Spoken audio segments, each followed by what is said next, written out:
Hello, guys, and welcome back to MonLabo Linux, the only channel where you will learn by hands-on and troubleshooting. So, um, so today we want to get started with Terraform. I see some excitement inside of your head. You're like, "Wow, finally we are going to start with this thing." Yes, we are good. We are. So we already installed Terraform from the previous videos. So if you don't know how to install it on Rocky Linux, I'm going to use Rocky Linux for my case, but you can use any operating system of your desire. But for me, I'm going to stay with this one. And just to verify that, I can type Terraform version, for example, and I will see that I have Terraform 1.12.2. All right, so now I'm going to um we are going to get started. So I don't expect you, even though you have a knowledge or no, I don't expect you to know what is that. So we are going to go step by step and you are going to understand what is going on. Okay. So here I have a Terraform folder that I created. Okay. On the documents. So if you need to navigate uh, into because I'm currently connected to this server, okay, to this server here, Rocky Linux, and I have done that with an extension, and I show from from the previous video how I did that and troubleshoot the remote execution timeout of SSH connection. So now here, if you want to open your file or folder from that new, you just click here, okay? And then from here, you can see all the stuff that you have. For example, I have documents and then here I'm going to click this. And once I'm there, it's going to open something like this for me. I can click here. Part 1, for example, I have a file here called test.tf. So if you remember from the previous video, what we did, we created a file with .tf. Okay, we describe the type of files that we can have. Sorry about that. But we describe the type of files that we can have with the TF, where with Terraform. For example, .tf is the basic extension file that you need to have in your Terraform um, configuration files. So here, as you already know, Terraform is written in Go and it uses its own language called HCL, HashiCorp Configuration Language. And this is the syntax of it. Isn't it beautiful? Nice, right?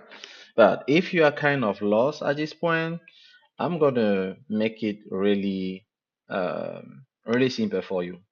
So the first thing that you need to do is to install an extension, and you're gonna call that HashiCorp Terraform. Okay, you can also install Microsoft Terraform, but it's not going to give you syntax highlighting with like this one. Okay, so once you have that, you will have the syntax highlighting like this. And then if you need to know, uh, I mean, no, then you will have something like this. Okay, now how do we start using Terraform?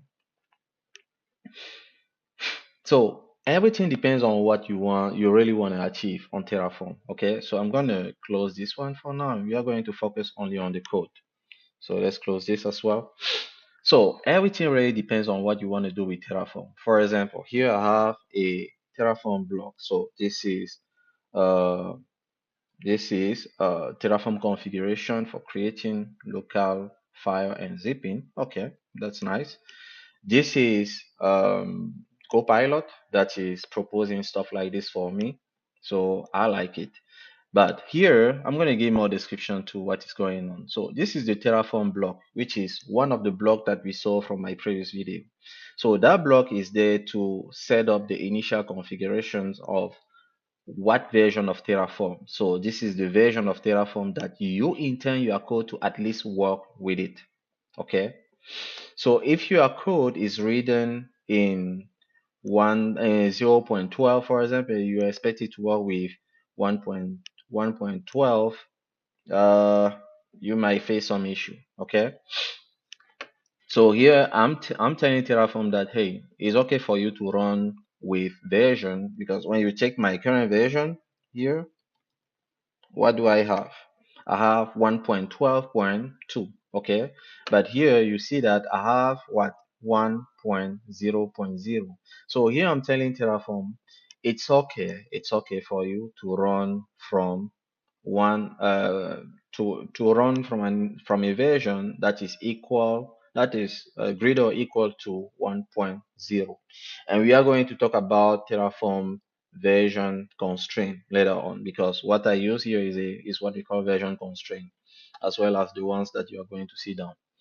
Then that's the required version for the Terraform version. And here we have something. You see here, they say require block. What provider version to use within this configuration and where to source it from. So here, HashiCorp and many other providers. HashiCorp has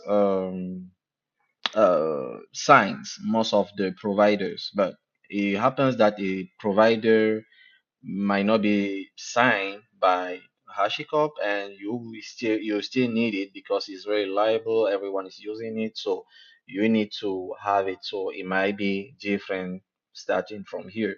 But as of now, here you can see, for example, I have local, which is a provider that I'm going to use. Okay, and then I have that local. So if you see here, it say provider source provision, version constraint, and its aliases, if any. So as of now here, I have the version, okay, the source, which is where I'm going to get this provider, okay. And if we go online, have resources, and you have data source as well. So here into my code, all right, we have we have sorry. So we have the source here, which is HashiCorp slash local. So that's where it's coming from. And then we have archive.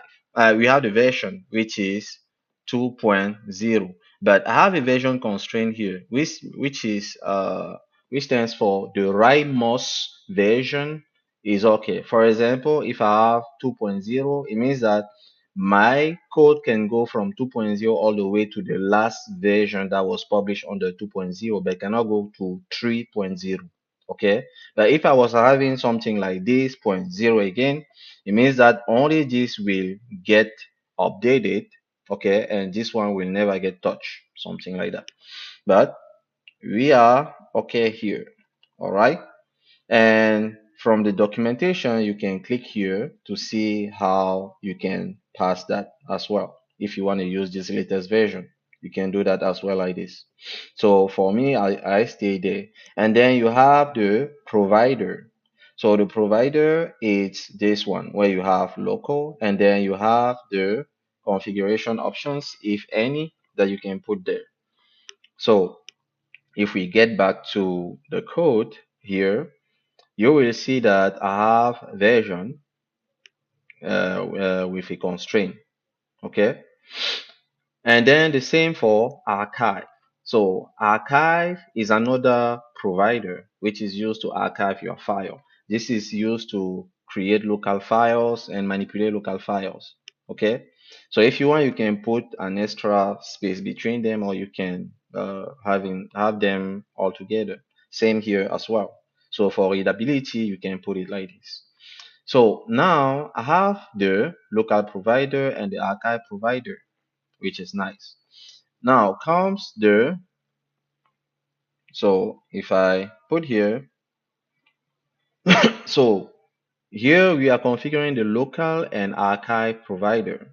And as you can see, I only have the local provider. So I'm going to also put the archive provider. Okay. So the archive provider will make it more, how to say that, I mean, it will let know my Terraform which provider exactly to use. But it happens that you can leave this empty and then you just pass it here. If you pass that here and then you run Terraform plan, for example, in it, it's going to download that provider still. But it is advised to put that here because you might have some initial configurations that you need to put here. For example, if you are using Vault. So we are going to leave that as is for now. So we have the provider, and if you remember from the video, that's what we did. And then here we have the variables. Okay, so we are setting up the variables for file content and archive name. So you see here that I have the archive name and then I have the file content. But let's focus a little bit on the variable here. So for the variable, as you can see, I have a name. I didn't take that name from anywhere. I just said, okay, I want a, so this is how I formed that name. I'm like, okay, I'm creating a file that should have a content, okay? And then I'm going to put something inside. So what I will do here, I'm going to create a variable that will be called file content because it's based on the content of the local file here that I put. So I'm going to put that. Now, when I put it, I say file content, or you can call that content as well if you want. But I just call it file content. Now here you pass some description about it, which means you have which will tell, for example, if you forget that value, okay, and you type Terraform plan, is going to Terraform apply is going to ask you the value and will give you this description along the way so that you remember what you need to put there. So this is the content to write to the file, okay, to the txt file. And then the type here, you can have multiple types of your choice. Okay, for example, you have string, list of string, map of string, integer, number, or object, or maps, simple map. So yeah, so here we have a string, and when we say string, it means that we have double quotes, for example, that we are going to put around. So here we are going to say hello. Uh, let's say, for example, we say subscribe. I will never leave you on this one. Be sure, I will always ask you to subscribe. Subscribe. Okay. Like. Oops. Comment and share MonLabo Linux channel. MonLabo Linux. Okay, let's leave it like that. So here I have this text, and now we have the other one. So you already understood for the other one. And here I'm having something where I'm putting that as a string, but this is actually the file name. Okay, this is actually a file name, but I'm giving that as a string. So, but I already explained everything there, so you can do whatever you want. There are other stuff that can come after default or whatever, and the order doesn't really matter. You can put them, for example, you can put default on top, you can put type on at the bottom or in the middle or whatever. And then there are other stuff like conditionals, conditional check that can also be passed there. And something we never use variable into variables. Okay. Okay, um, now we are going to have the resource. So from here, we start with the resources. So here is resource to create a local file with specified content, for example. So here we use, so this local provider gives you access to a resource. Like I told you, resource is meant to create something for you on your infrastructure. So here, for example, here is a resource and they give you a description about it. This is thanks to the extension that we install. And here now, this is the the, the name, okay, of the resource. So we call that resource name. It gives you that with the version. And then here is the local name, okay? The local name or the reference name to this resource. So this is the one that makes more sense to you as of what you want to do. Okay. So here you see that we have the name of the provider, just like that. Okay. And then we have the action that it does. All right. Now, here it's something. This is,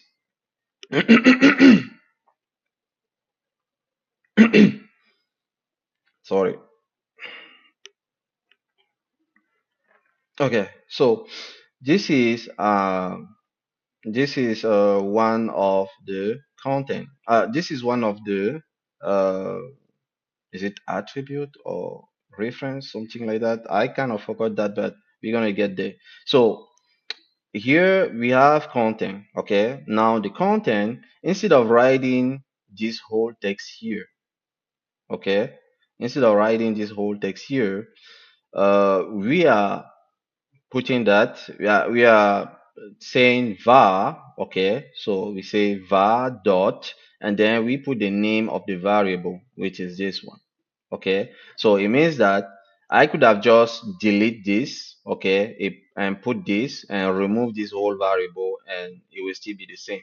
But because my code might be used elsewhere, especially when you are creating modules, my code might be useful for somebody else or another team.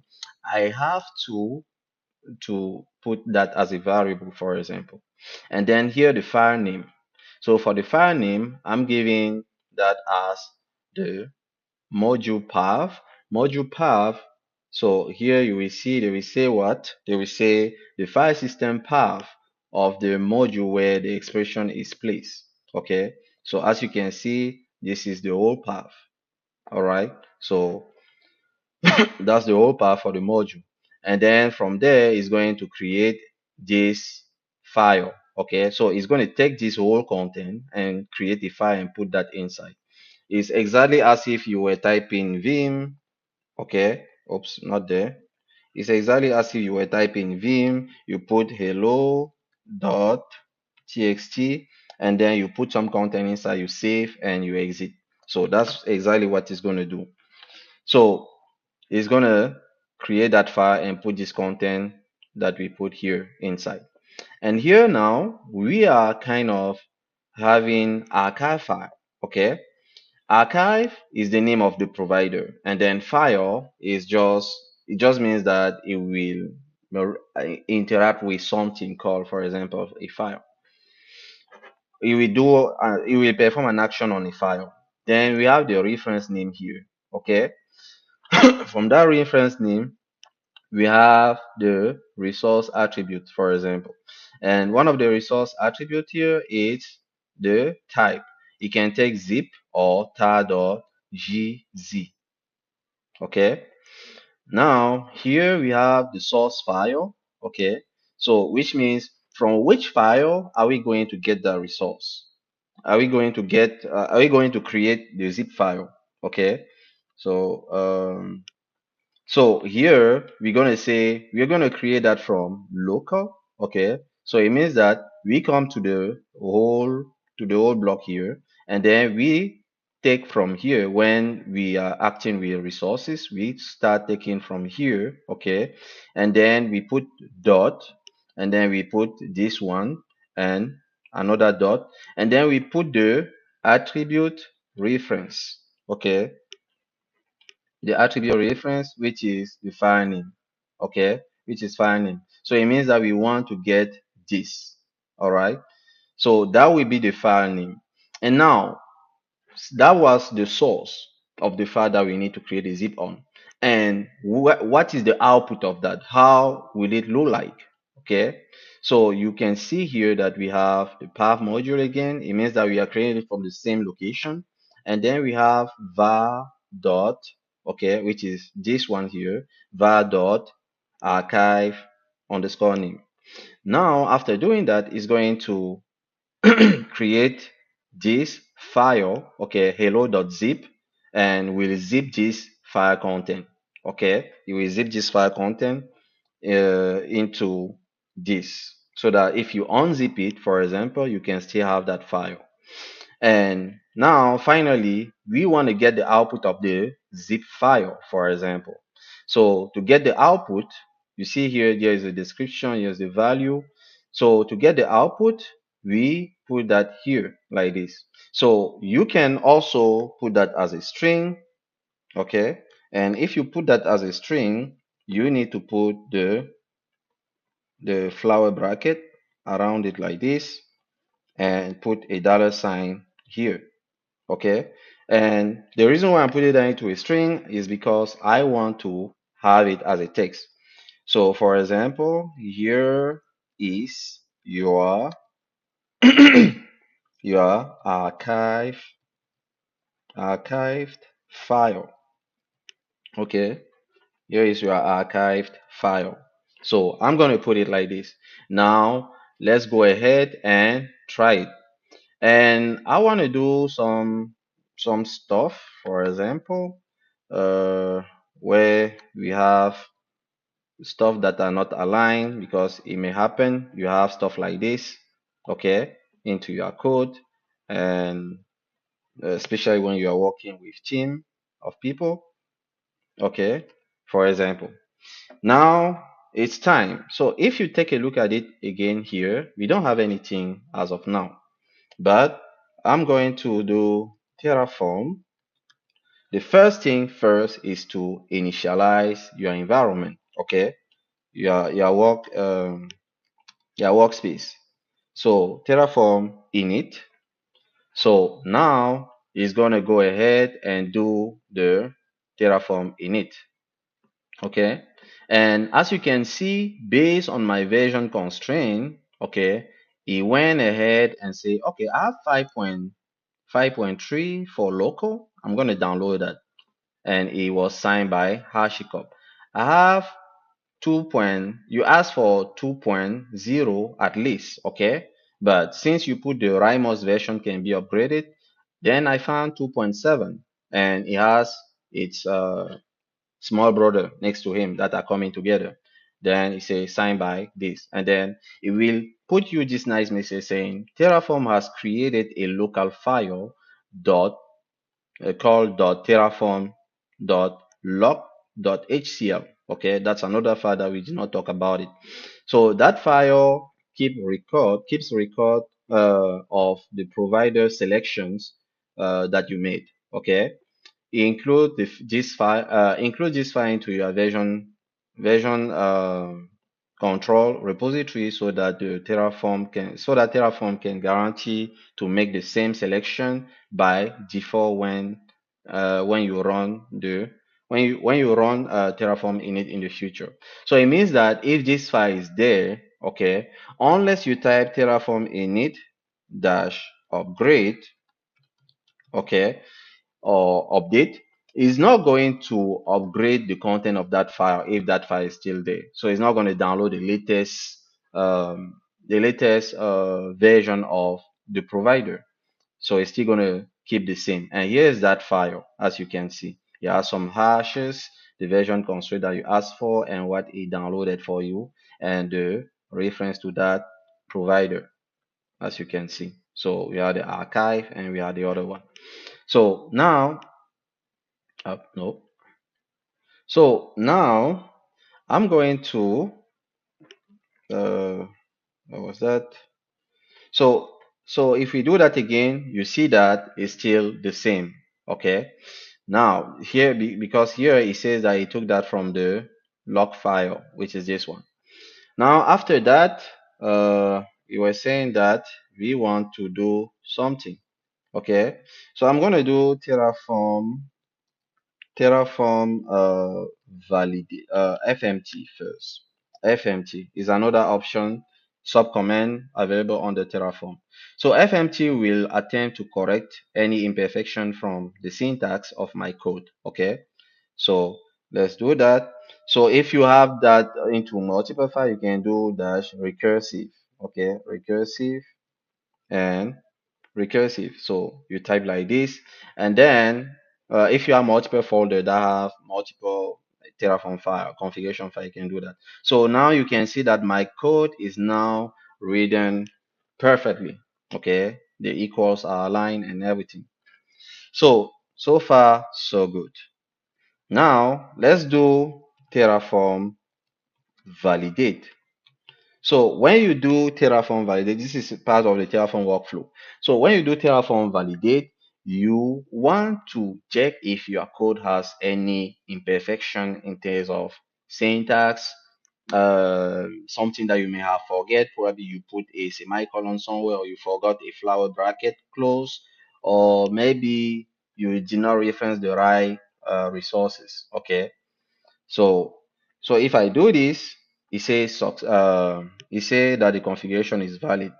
But look at what happened if you put something different. Okay. So for example, if I was to put names like this right here, okay, let's see what will happen. So you see here that it immediately detected that there is something going on. It say on line 50.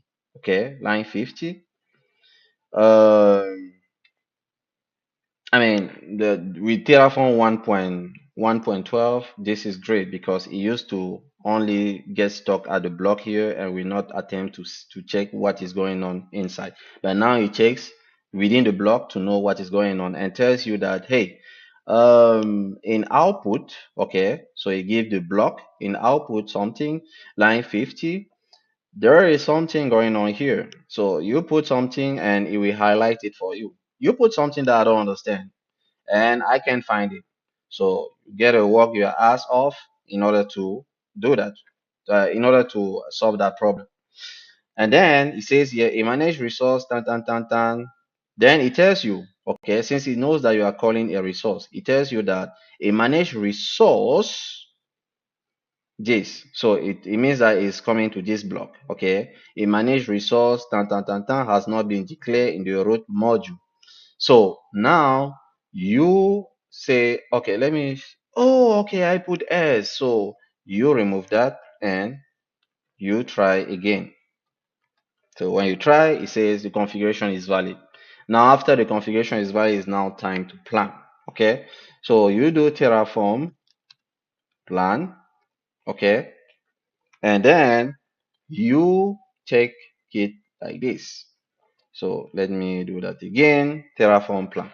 So now when you do Terraform plan, and something that I want to tell you, actually, I did not connect my Terraform to any cloud provider at all.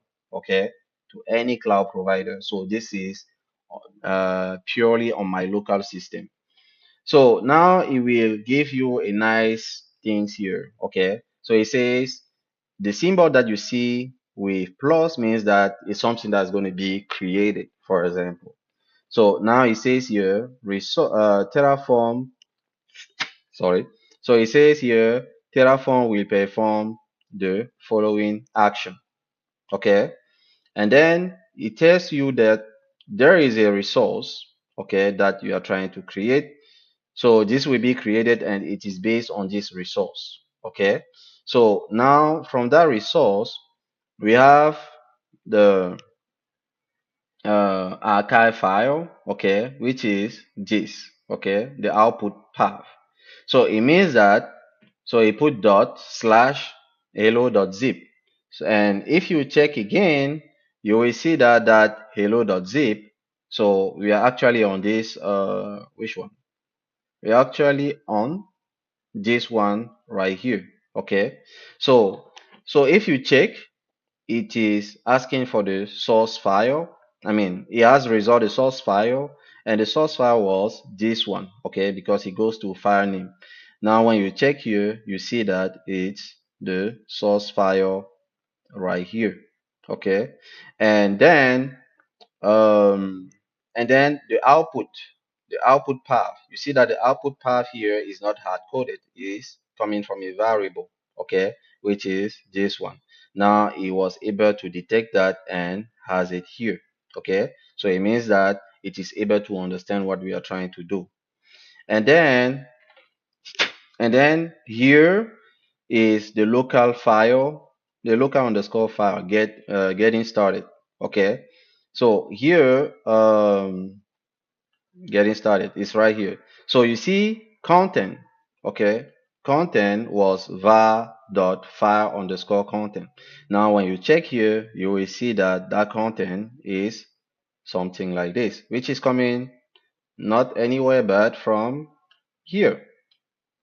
Okay, so that's the file content. And now we know that from that file content, we want to create a file name, okay, which is coming from the module and then hello.txt. Now that hello.txt is coming here, okay.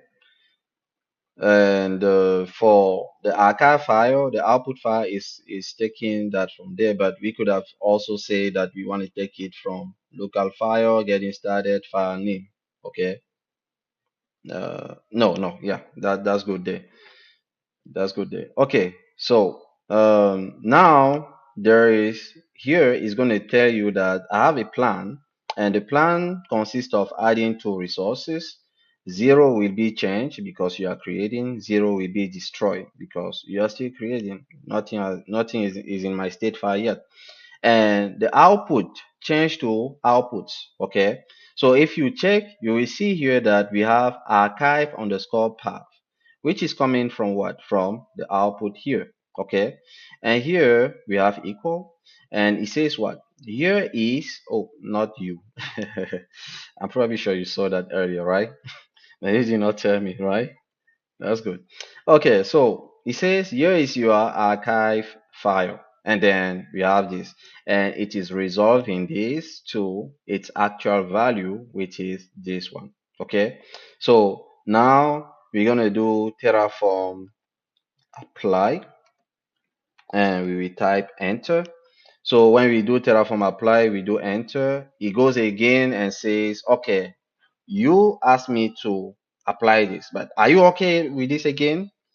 You're like, um, okay, I already corrected the R. Yes, I'm okay. So you go ahead, you type yes because it tells you that only yes will be accepted to approve. Then you type that, it goes ahead and creates your resources. Okay, you see here it says local file underscore this, it has created it, and then local file getting started has been created successfully. And then archive creating, and archive file underscore dot name has been created successfully. So now it says apply complete. Resources to added, zero change, zero destroyed. And the output, okay, it says here is your archive file. It means that it's within the same location as the module. So if we do ls, we see that the archive file is there. Okay, and then we have this hello.txt file. So if we click on it, we see that the file content has hello, subscribe, like, comment, and share MonLabo Linux.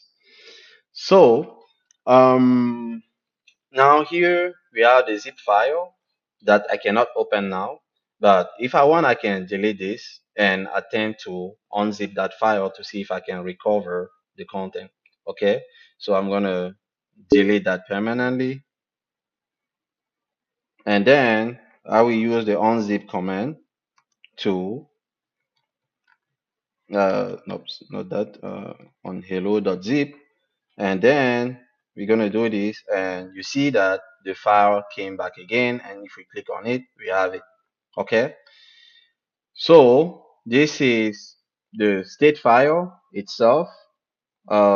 Just a last walk through this. So this is the state file, uh, the version of the state file, the version of Terraform that was used to do that, serial, the lineage number, the output that you asked for.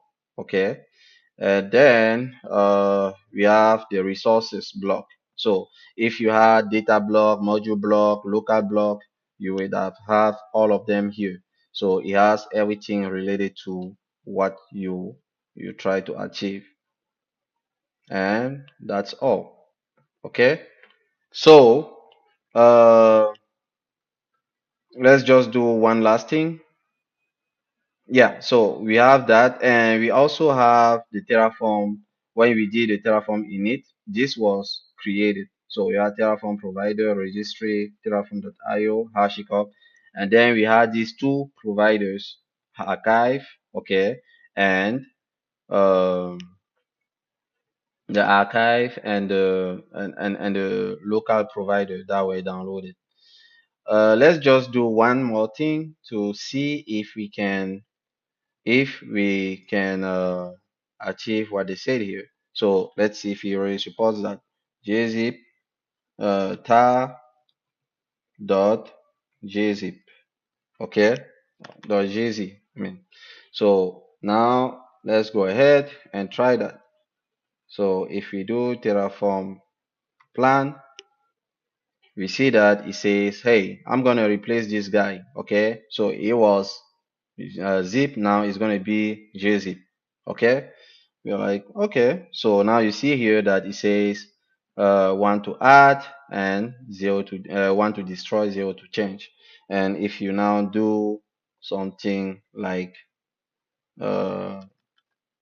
apply, and if you don't want to accept, you can do, if you don't want to type yes to accept, you can do auto dash approve.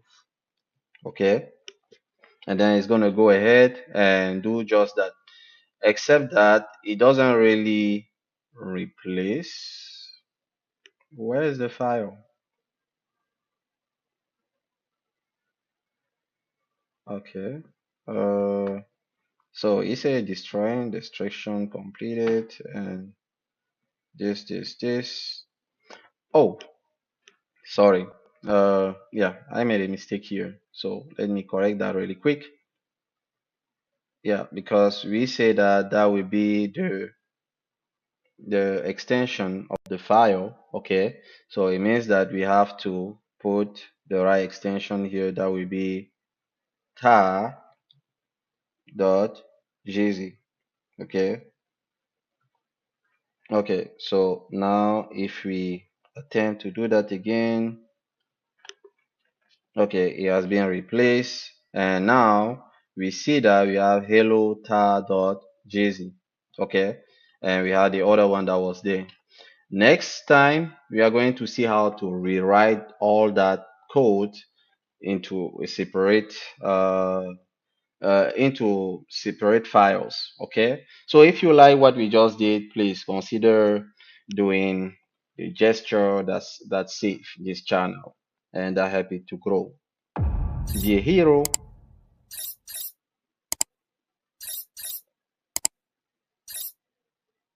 and share.